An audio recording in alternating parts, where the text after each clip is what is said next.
Hello Madlang Droppets, hoy masaya sa sa oras na to kasi mayroong binigay si Ninang na video. Andun na sila sa airport. At kakatapos ko lang magpakain sa tututing slag at ang kuyek. Kaya hindi pa ako nakapag ayos Madlang Droppets. At ako'y masaya Madlang Droppets kasi ito nga nag-send si Ninang ng video na yun.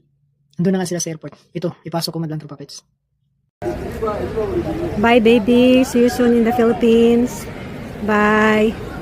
Today's November 11, 2025. Bye-bye. They're still here. They'll come back. Yeah, they're...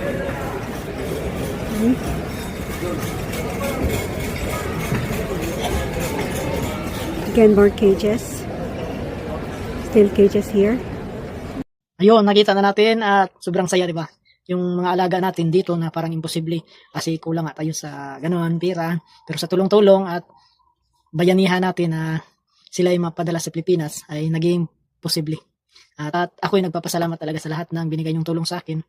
Lalong-lalo na sa mga doon, sa mga Tutating, Sliit, Pamimuka, Ate Bulma at Kang Panther. Sobrang saya ko.